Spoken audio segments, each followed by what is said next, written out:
Good morning. Welcome to the Celtic Way Morning Briefing Live.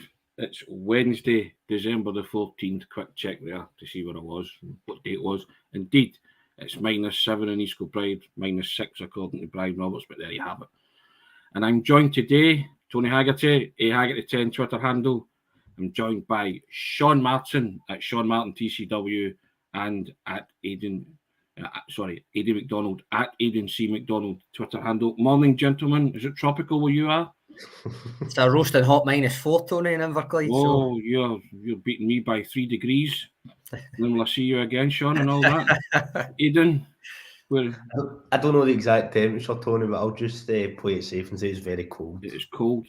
No worries. Gentlemen, welcome everybody to the broadcast. Now we'll start with our offer, Sean. Yep. Yes, indeed. We'll start with that. It's our Merry Christmas and our festive offer. You can enjoy 25% off the yearly rate, which takes that to a marvellous £26. Or if you subscribe, you can enjoy 2 months of full access for everything that's written on the website for just £1. So you can take whatever offer you want from the December deal.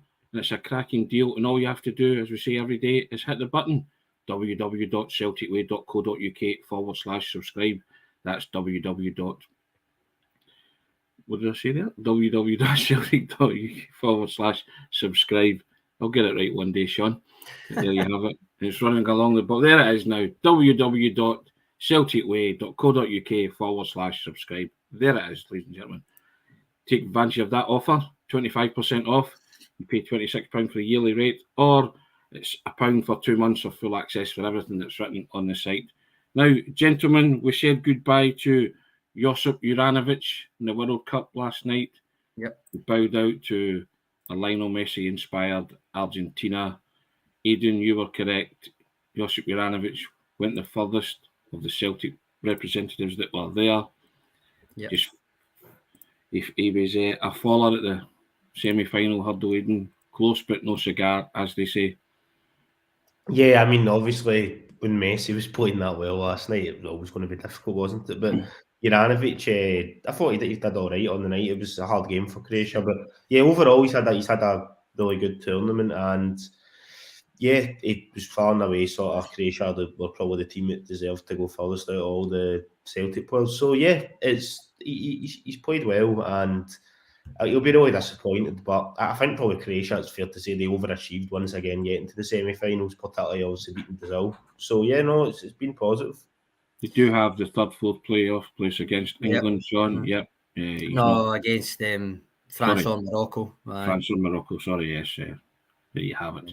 He's there for another few days. He was going to miss the Aberdeen game anyway, I think, given when the semi-final was, but the third, fourth place playoff, I mean, gets Celtic another couple of pennies in the coffers, I suppose, because he stays a wee extra few days. But well done to them, to be honest. Well done to them again. And in terms of Juranovic, he played really well. His stock's risen inordinately. Yes, well, he's been at this World Cup. And I mean, if you run into the greatest player ever, there's no shame in going out, is there, Aidan? Oh, no, exactly. I know. I mean, if it's going to be the best. Funny saying Diego Maradona wasn't there. Diego Maradona. Yes, indeed, Aidan, still maintaining that Lionel Messi is the GOAT.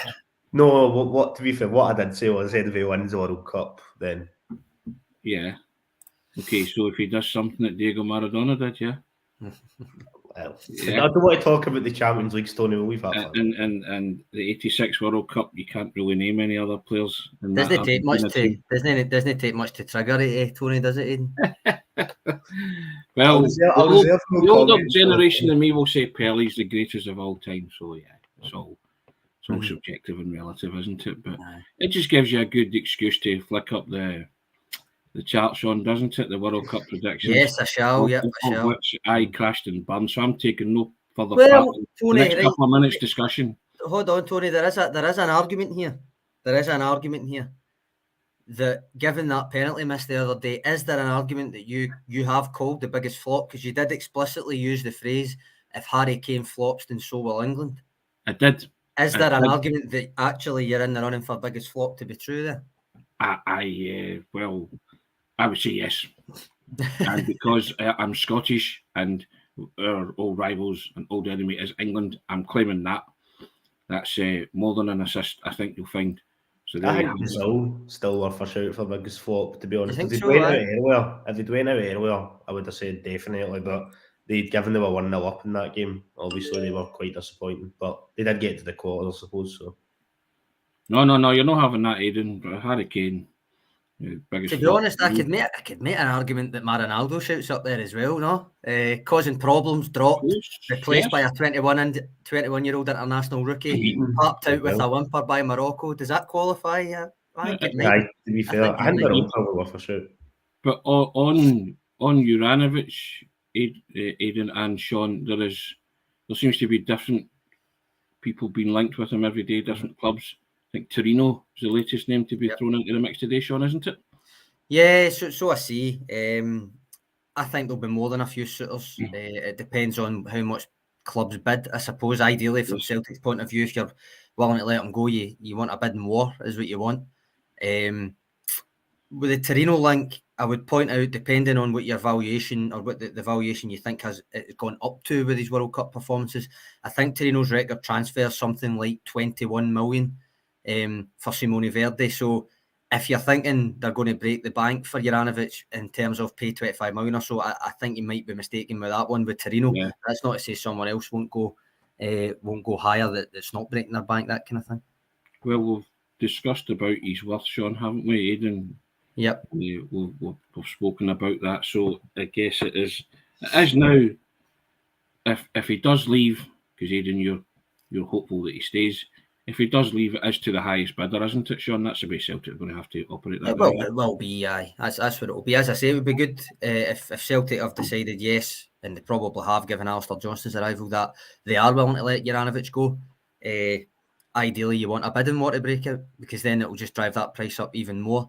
And having a good World Cup, even though it is only a small sample size, if you want to put it that way, it does drive up prices. I think we were all, and even in the wider kind of Celtic community, had kind of made our peace that potentially the talk of 25 million and stuff back in the summer was perhaps a bit far-fetched, and we were kind of all agreed that 12 to 14 maybe would be realistic, given his performances in the World Cup. If it's an English team as well, with that England tax I'm always talking about, there's no reason you can't push that up even further. And as I say, if a bidding war breaks out, you don't know where it'll end.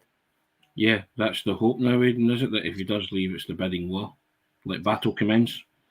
Yeah, I think so. Obviously, given how well he performed at the tournament, he's going to have plenty of suitors. And like Sean was saying, if it's English Premier League clubs that are particularly interested in him, then you would expect the fee to be, if it's not bang on that 25 million that fans were sort of talking about in the summer, it'll be relatively near that. It could even be over that potentially. So I think in terms of like Celtic taking in money from Juranovic, they're in probably good a position as they're ever going to be. Yeah. But despite all of that, I would still like him to stay till the summer. But you know, you wrote an article on that very subject, didn't you, Aidan? Yeah, but obviously it was before his performance against Brazil, wasn't it? So I understand it's probably going to be a lot harder now than it would have been before that quarter-final performance. I agree with that comment there. I think that would be a great price for him. Same, aye. You know, I still think between 12 and 15 is maybe something that would tempt Celtic into doing a sale. If they can get 20 on the back of, you say, that small snapshot of action, you know, that he put himself in the shop window, then that would be excellent. I think that would be an outstanding piece of business for Celtic if they could get that kind of figure that Mo's just quoted there. So we'll see what happens. To be fair, what do you make of this one, Tony? These boys saying it won't necessarily be the highest bidder that gets him. It's all in the player's court. If the team he wants to go to bids 10 million under another team, presumably, then Celtic lose 10 million, he will go where he wants and who pays best. Do you agree with that? Because I've got some issues with that. I don't necessarily agree with it. No, I don't. Yeah. It's I think in terms of Celtic, the highest bidder will get him because they won't agree unless it meets their criteria in terms of the fee that they want for him. So, and then they will grant permission for Juranovic to speak to said club because they'll say they've accepted a bid, and then say to Juranovic, do you want to speak to said club? Juranovic might say, I don't want to speak to said club, and that's where it becomes you go back you go round in circles. But he's under contract till 2026. Remember, so I don't agree that it's all on the players' court, especially when I'm not already with a backup right back or a new right back. In the door already. I think the club's in a really strong position for it. There is obviously a say in it for Juranovic, but I don't think for a minute that it's all in the players' court, and especially not if there's a 10 million disparity between fees. Correct. So it's and the player might not fancy somewhere, but the clubs that have been linked so far, but with possibly the exception of Torino, the others, Atletico Madrid, Manchester United. There was even talk of Barcelona at some Chelsea, point. To be honest, I don't know what they would be able to pay just now. Chelsea, Barcelona, stuff like that. So they are things that would probably float Juranovic's boat, and he would be willing to speak to those clubs if any of those clubs were to enter said bidding war or race or whatever. So I'm sure he's being advised properly. But Celtic are in a strong bargaining position here. You have to say that, Sean, which goes back to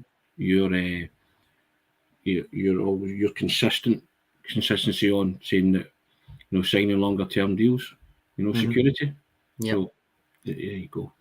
Now I saw a comment earlier which leads us on nicely into the next topic about the Georgios Giakoumakis rumours gathering pace. Now I've written again on the website today about Georgios Giakoumakis, and great timing, Tony. You know what? Twice I've written about Georgios Giakoumakis and something's happened. Yeah, I've written about him saying I think he'll sign. He changes his agent. Then I've written about him saying again, why does changing his agent have to be bad news? That's the thrust of the piece today.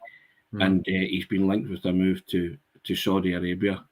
Now again, I think there's a whiff of agent talk about that, Aidan, and we're told that he wants to go somewhere. Well, he feels valued and the weather's better, yet we're also told he's happy in Glasgow. So the thrust of my piece is changing agents necessarily a bad thing? Could it also be a good thing, and that he gets the deal that he wants at Celtic because he's happy and he stays? And I'm kind of convinced more than ever now that he might actually stay. So that's my thought on it. Aidan, your thoughts? Do you think that's the case, or do you think there's no smoke without fire and he wants to leave? You're on mute, Aidan.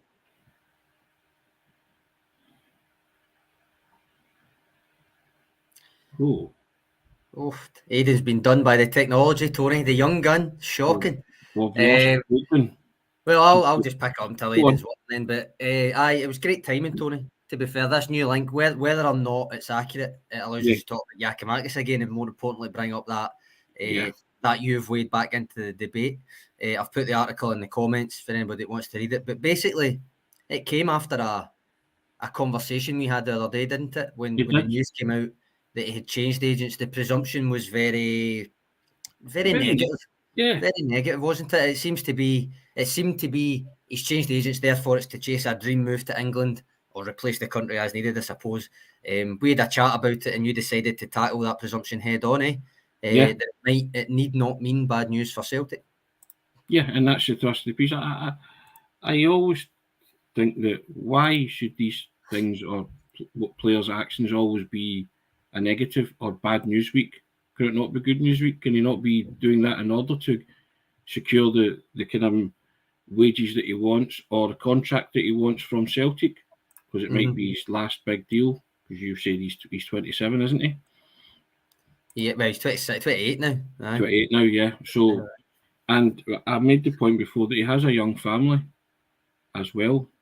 Yes, 2 under 2, Tony, which is a massive factor in whether or not you put down roots or move. So depending on what you say, you have the agent-driven talk that he's unhappy and feeling undervalued. You have another journalist of repute saying he's very happy in Glasgow. So it depends who you believe, isn't it? And I'm making the point that you don't hear from agents at all during the season until August and January. And I guess that's the job, to secure the best possible deal for their clients. But a lot of it is sabre rattling, which I've said there as well, and a lot of kind of phony politics going on at football clubs between players, agents, and clubs. You know, and the one thing I made it quite clear, and you put a quote tweet out on it, is Ange won't stand for drama. This will get sorted one way or the other. And I don't know what kind of player Giakoumakis is, but I read the manager's quotes to say that he's perfectly happy and there's nobody upsetting that apple cart or being a disruptive influence. So you can only take from that the manager still enjoys working with him and he's a big player for Celtic and he's got a good attitude. So there will be no dramas. If Giakoumakis intimates that he wants to leave to the manager, he will leave. If that's been intimated at all, because you won't put up with that. That Celtic, as you and I talk about all the time, Celtic have a domestic treble to win, Sean. Well, that's the thing. Yep, that's a priority. And it is, by the way, a priority, the treble. I've seen a few comments saying, you can't count your chickens. That's not counting your chickens. That's telling you what you're going for. And I don't think anybody should be disagreeing that it's a treble they're going for. There might be a hierarchy within that, obviously, but a treble's the aim. But yeah, I think it's well worth a read. Tony's piece, as I say, I've put it in the comments, and it does it weighs into a debate that, and it kind of gives a perception or gives an alternative interpretation of what the widespread presumption was when he switched agents. Now it might come to pass that he actually, yes, he might want to leave, but I think the presumption that just because you switch agents is that's what you're after. I think it deserves to be tackled. So I fair play for right now. Shall we add Aidan back and see if he's back in the room? No, it's not working. It's frozen in some way and not let him back in. So he's I think he's out of commission until tomorrow then. One back calling him Aidan Marceau, for those of you who are familiar with the Mind Matters indeed. Sorry about that, Aidan. That's a bit of a blow. We're looking forward to hearing your thoughts on various things, but there you go. What can we say? Now, Sean, youngster Scott Robertson is also leaving the club. Yeah. He got some game minutes recently, but are you surprised at that, or is that something that was kind of in the pipeline for a while? We've been reading various things down the line about Scott Robertson, hadn't we? So I don't know if it's came as a mighty shocker, to be fair. It hasn't really worked out at all for him at first team level, really, has it? He was in the Champions League squad for numbers' sake, really. Yeah. And aside from that, he hasn't had a sniff after a decent loan spell down at Crewe Alexandra by all accounts. It's likely better for himself, as well as Celtic, that he gets his career off the ground elsewhere. Of course, the example that, if you wanted to make the case, the example you could point to of Anthony Ralston can give any young struggling Celtic player hope, but in most cases, I would say that would be undue hope. And I think that's probably what it would be for Robertson. The stars aligned for Ralston to get his extra year deal. Yep. And they aligned even more so that he could get game time. And after that, to his credit, he grabbed that chance with both hands. It doesn't happen often. So I think a move away does make sense for Scott Robertson. And it's actually Scott Brown down at Fleetwood who is apparently interested, Tony. Well, Scott Brown will know him, won't he, from his time at Celtic? And so that might make sense to Scott Robertson. Wish him all the best in furthering his career elsewhere. It's no shame that he didn't crack his way into the Celtic first team squad at the minute. It's a hard ask, that, isn't it, Sean? It is, and this is where we were talking when I wrote the piece about Rocco Vata. Yeah. He's not in the same situation because he's younger. For instance, for a start, he's a good few years younger. So there's not as much of an urgency to break into the first team, but I've no doubt that he would like to. Yes. But in terms of the players ahead of you in the queue, central midfield, we spoke about central midfield yesterday, put out the depth chart and everything. How do you see Scott Robertson getting even slight minutes in there? And then obviously with the Rocco Vata situation, the attacking talents out wide in particular, maybe through the middle, especially if Giakoumakis leaves, there's a gap to switch people about. Maida might have more minutes in the centre if Giakoumakis leaves, that kind of thing. Leaving minutes out wide for someone like Rocco Vata, but with the depth that's there just now, it's going to be very hard for any young player to make the breakthrough. Correct. And as I say, it's there's been many a youngster who's tried, and I don't want to use the word failed, just been impossible to make that breakthrough and have flourished elsewhere, Sean. So it's not the end for Scott Robertson, and hopefully he can pick up the baton and resurrect his career somewhere else. And if it's with Scott Brown, then I think there's a familiarity there, and that could be a wise move to go and do that. David Ferguson coming in saying, I think Vata and Bosch and Lawal will step up to the first team squad to fill the European berths next season. You beat me to it, Sean. I think that's a good shout. I think that's a fair assessment. You remember Maurice Jens is on loan at the moment. Kobayashi's come in, so that kind of takes that spot. Depending what you think is going to happen with Stephen Welsh, there might be a spot there, especially for a homegrown. I don't actually know what Lawal will count as, because he only came from Watford, a year and a half ago. So I don't know if he would count as a club homegrown player at that point, because he wouldn't have maybe met the quota. But certainly there's gaps there. If James McCarthy leaves as well, that's a nation homegrown player that you're losing. So there's definitely considerations there in terms of what gaps in the squad need filled for that kind of quota. But you look at Scott Robertson this year, he was in that Champions League squad. Did you ever expect him to get any game time in the Champions League? So no. just because you can fill that squad role doesn't necessarily mean it's to your benefit. Yeah. Here's one from Beach Boys Sean talking about Georgios Giakoumakis. Do you think Celtic are going to cave in and give Georgios Giakoumakis the wages he's demanding after 1 year into a new 5-year deal because it's a new agent? No, he could pick up good money in the English football league, which would suit his style. Hey, he's back with a bang. Sorry about that, guys. Right. I get what Beach Boys is saying, that just because you've switched your agent doesn't necessarily change the goalposts at all. But I think, Tony, your point was still a sentient one, because it was basically challenging the perception that because he's changed his agent, that means he's going. It doesn't necessarily mean that. And that was all you were pointing out, wasn't it? I mean, you made your feelings clear last week with the newsletter piece, that in your opinion, there's no reason you can't find an amicable solution because he's under contract, but it's not exactly unheard of to give somebody a new deal if they're playing well, even if it's only a year in. Ralston got a new deal within months last year because it was clear he was doing well enough to merit it. And I realised there's a disparity in the length of those deals. Ralston was on an extra year, whereas Giakoumakis is already under contract till 2026. But it's the same principle. If you're playing well enough, you will get rewarded for it. Now, the amount of remuneration that you get for it is obviously what is up for debate here. I don't think Celtic have said you don't deserve it, just that maybe not quite to the extent. So, and that was my caveat. Without breaking the bank, you can, as you say, get round the table and thrash this out amicably, Aidan. Yeah, I mean, hopefully, given the sort of length that he has got on his contract already, there can be some sort of solution that suits all parties. I think we had mentioned that it's with Giakoumakis, you could probably get somebody who is maybe technically a bit better, but it's just trying to replace those goals, isn't it? Because you need to have, as brilliant as Kyogo is, and I'm a massive fan of him, you play so many games across the season. Even now, with Celtic being out of Europe, there's still so much football to play. You need sort of two players that are going to be able to get you, 15, 16, or even near enough like 20 goals each per season. So hopefully it's a situation that can get worked out, but just need to wait and see.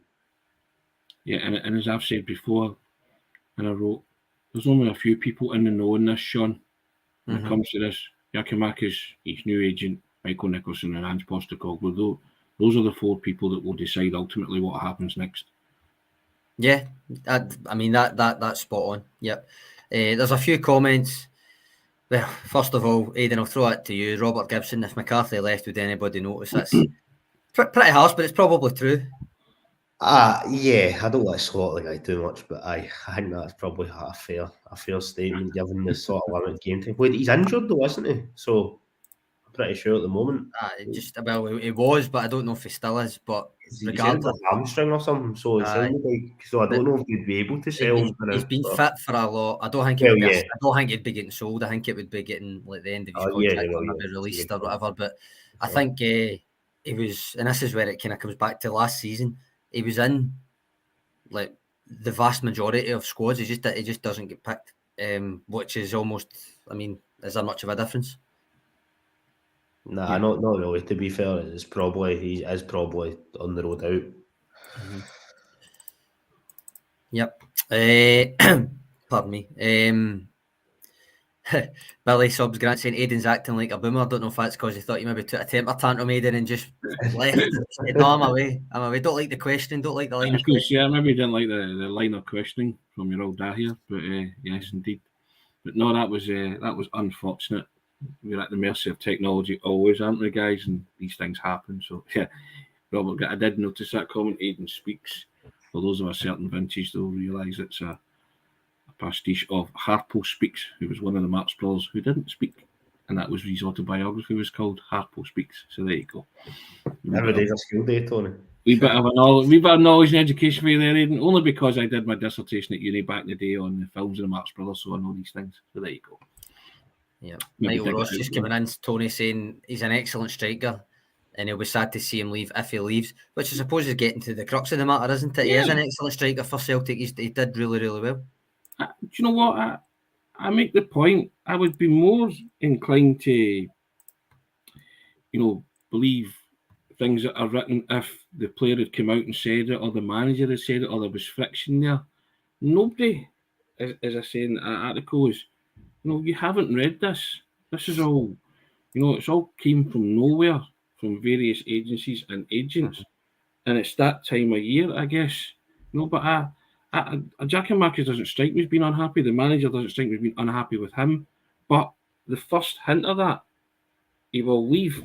Because the managers just won't put up with that, and I think that he'll be the striker will be told that in no uncertain terms. But yeah, Giakoumakis has got a bit of arrogance about him, but he does it the right way. He takes it out on people in the park, Scottish opposition defences. So, and when he speaks, he's a confident guy. So I like Georgios Giakoumakis as a striker. I want him to stay. I want him to sign a new deal, but again, if the situation isn't right, then he won't. But the manager he'll be the first to say, right, okay, parting of the ways, because nothing will deviate him from trying to win the domestic treble this season and then having another crack at the Champions League. And again, Celtic will have someone lined up to come in if Giakoumakis does leave. But I don't particularly want him to leave, because as Aidan said there, it's the goals that you will find hard to replace, and the quality of them as well. See, that's the thing to me, and this is what I've been kind of consistent with this, was it does the most quantifiable thing you can do on a part, which is put the ball in the net, right? Could you feasibly find someone with his profile to come in if he does want to leave and you sell him?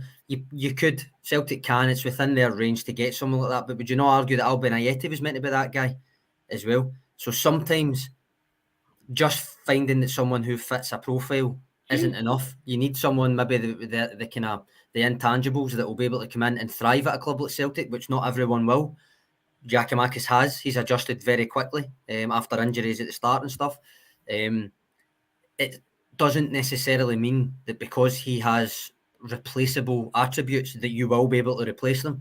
And don't forget that last year in that run-in, he did quite an unquantifiable thing, really, in terms of replacing Kyogo without really missing Kyogo for a while in that run-in. Scored the goal that clinched the league, but also contributed a lot in the latter stage of that season and got Celtic over the line. So I think you'd be counting your blessings to want him to go. If he does go, I think you need to have a plan in place. And this actually leads to another comment that I put up before. Billy Grant says, need 2 strikers in January if Giakoumakis goes. I don't necessarily think you need 2.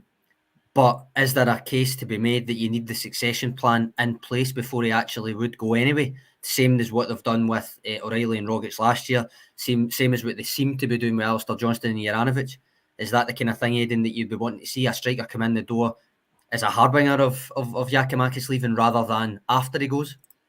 Yeah, I think I definitely would like that. If he's going to be going in the next 6 months or whatever, I think that'd be the sort of best solution. Get the player in that can develop, that player can come in, play a few games, but if they're still taking a bit of time to adjust, it's fine because you've got 1, if not 2 players in front of them. So yeah, I think that'd probably be the ideal scenario if he is wanting to leave in the near future, I would say. But I know obviously things don't always work out like that. But I've had a couple of comments. I can't actually find it just now, but just saying that statistically, Giakoumakis is the best of the strikers in terms of goal contributions. I can't find the comment, but it was just to point out that still, despite the fact he has a really good goal contribution this season, I think it's every 127 minutes he gets a goal or an assist. Kyogo's is 107 every 107 minutes, so Kyogo still outstrips him in that case. But it doesn't need to be a direct comparison for me. They both contribute when they play, which is the main thing. Yeah, well, Beach Boys comes in and says this, Sean. We watched George Giakoumakis and Kyogo struggle big time in big time games all year. Yet we are saying we can't replace these guys' goals. If we are to go to the next level, we need better than both of them. I'm not saying we can't replace them. I'm just saying buying on a profile doesn't mean that they will replace them. So there is always a risk in that. And I suppose there's a risk with any signing. But yeah, in terms of the kind of rationale that Giakoumakis doesn't do anything necessarily outstanding that you can't find in the market for a good price, it is true. But actually finding someone that will come in and actually do it is a different kettle of fish entirely.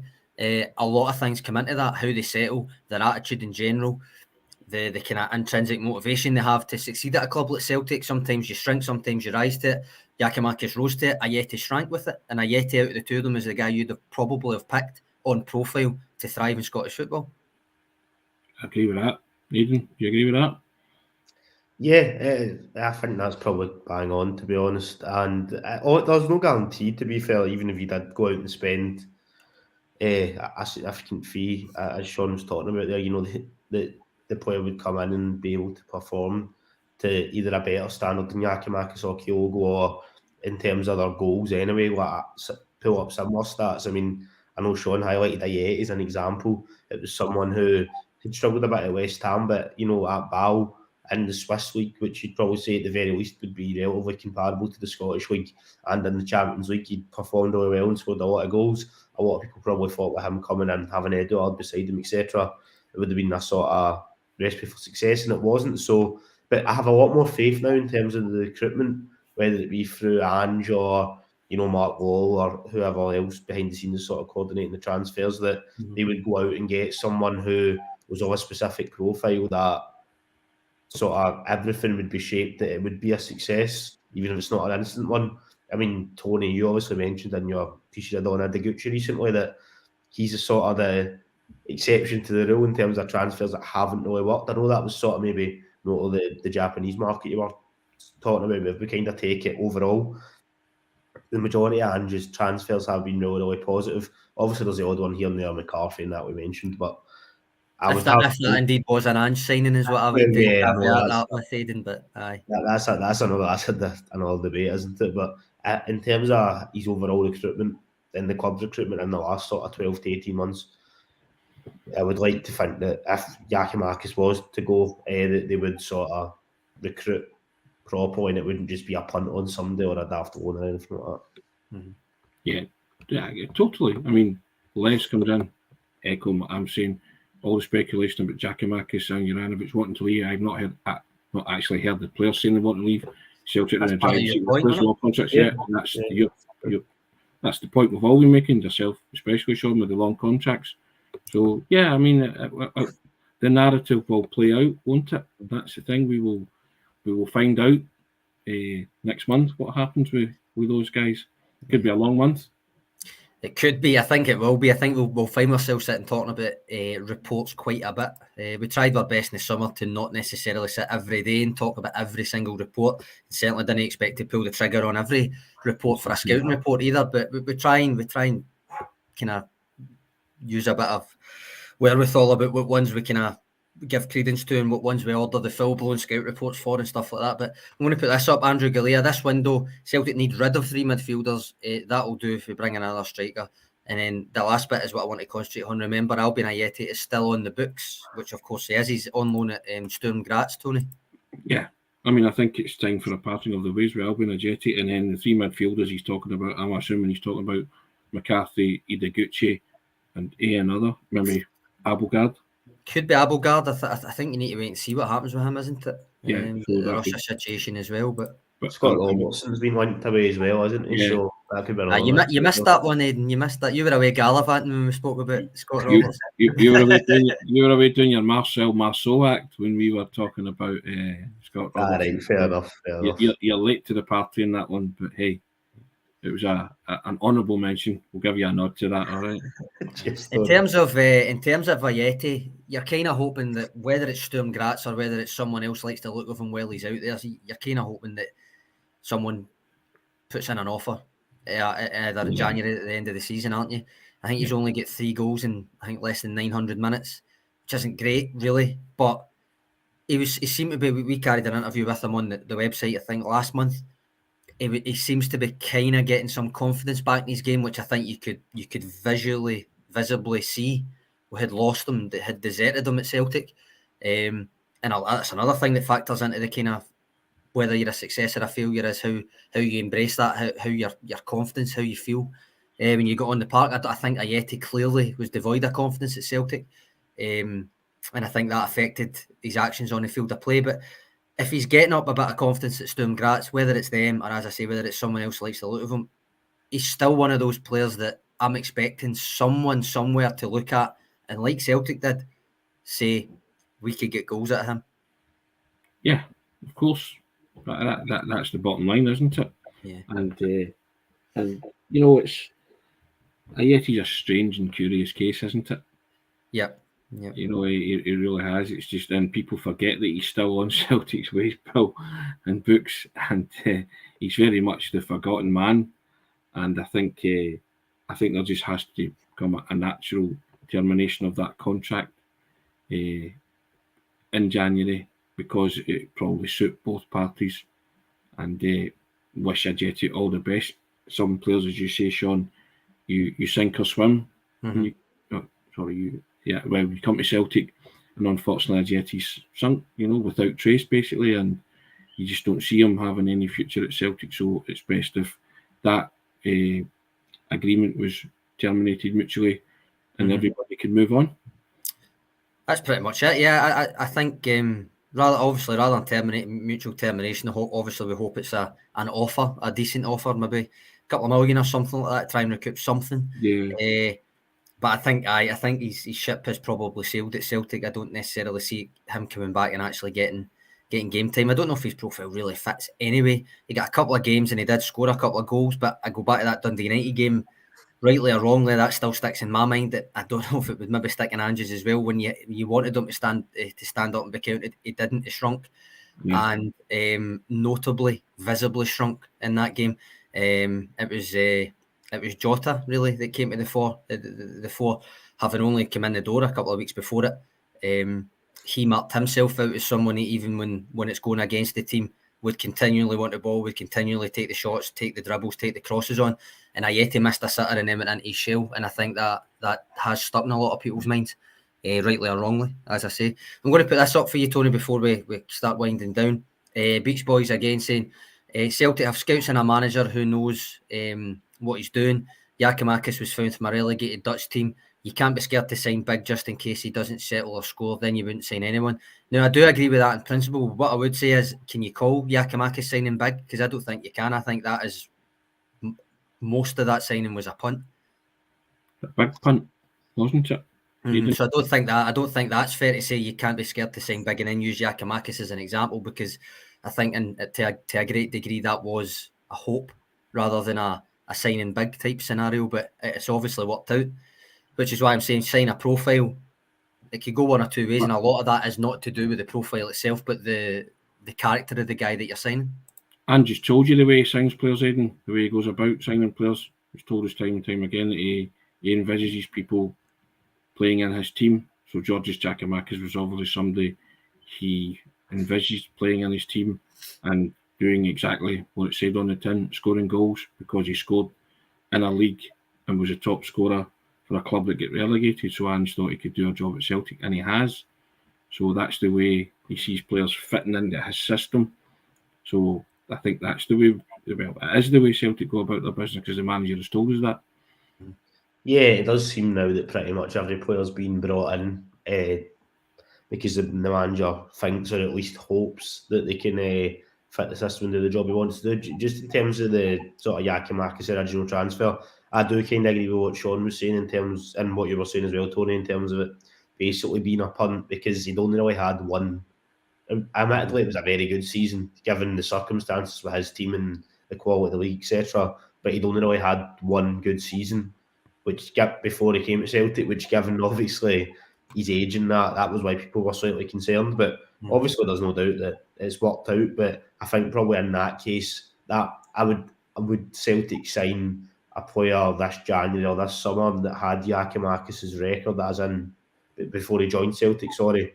Now, I don't know if they would, to be fair. Unless, maybe it was somebody on a list and they'd exhausted 5, 6, 7, 8 options or whatever in front of that. I think they'd be wanting either sort of younger players or people that've got more sort of consistent records. But Giakoumakis does show that if you do take a punt on somebody, it can work. But I don't think you'd be wanting that to creep in too much to the overall transfer strategy, and I don't think it will, to be fair.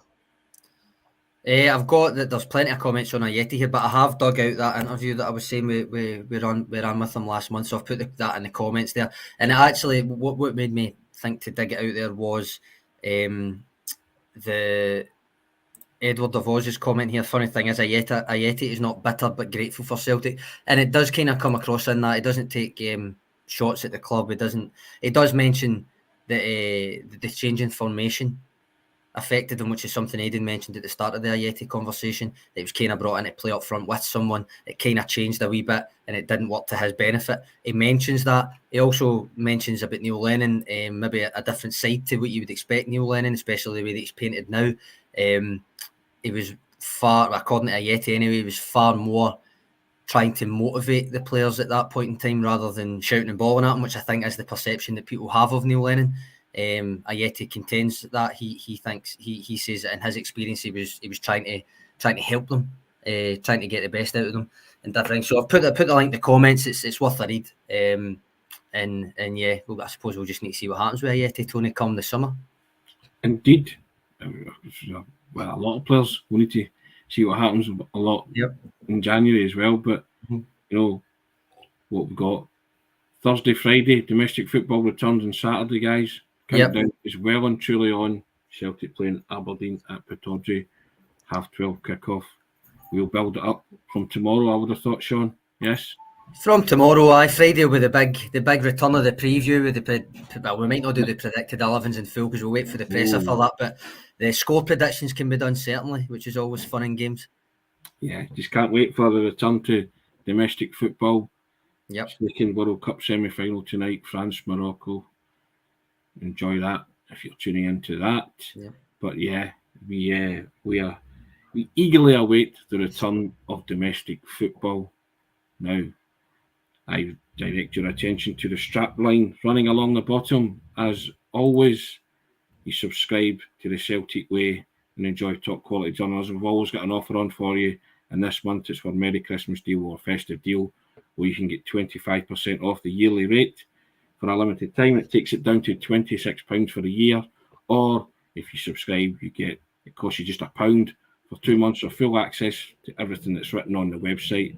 And all you do is hit a button, and that button is www.celticway.co.uk/subscribe. That's www.celticway.co.uk/subscribe. That's almost a first half, guys, there. Nearly 45 minutes of a wonderful Wednesday. But there you go. I'm away to celebrate my wedding anniversary with no wife as she's working down south. Wonderful, isn't it? And also... Shocking from Caroline, Tony, shocking. I know, imagine I'm going to work, to pay for the new kitchen, things like that. Outrageous. And also, something's arriving in the post today for my good self. It's my new book. Oh, yes, aye. So, I think Brian said he's ordered it as well, and it's coming today. So, hopefully that turns up and the Amazon man can get over the icy hill that leads to my house.